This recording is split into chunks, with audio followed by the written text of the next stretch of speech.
All right. Well, this time I'm going to show you the Division 1.8, and this is the Dirty Reclaimer. It's a version of the Reclaimer that actually can help your team do some damage. So, this is a Reclaimer with 2,900 firearms, 2,900 stamina, and 10,272 electronics, coming in at just under 350 skill power. Primary is a house with talented, competent card counter, and then those are my attachments. Then the secondary is the Caduceus with talented, and that should be competent, but it's still the one gun I need in the game. Caduceus talent, and then the attachments have a little bit of more crit chance, and then even accuracy on the grip, because the Caduceus is notoriously inaccurate.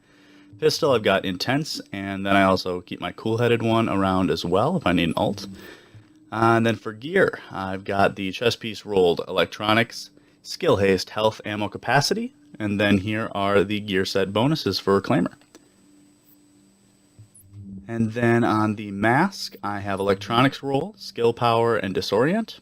And then on the knees, I've got electronics, skill power, and then the only kind of important ones, I like damage to elite and bleed resistance, because you're in a box, you're going to be immune to most other ones.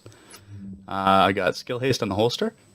And gloves, I've got electronics roll, crit chance, crit damage, skill haste. Rather than going into a weapon damage, I like having it an option to use any weapon type. Backpack, I've got electronics, skill power, disrupt resistance to deal with disruptors. Mods, I've got electronics, skill power, support station range, support station healing speed. On the holster, I've got support station healing speed, and on the knees, I've got electronics, skill haste, and support station range.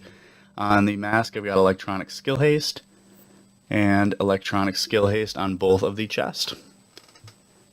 Now, looking at the stats, we've got 35% crit chance. There's a crit damage and headshot damage for the house. And then skill haste is at 37, so in my box it'll be maxed out at 50%. I run the pulse, that's what makes this the Dirty Reclaimer, is with that 35-35 pulse, your house will actually do some damage. I mean, you're not going to be Reclaimer melting anyone, but you will actually be notable damage dealing.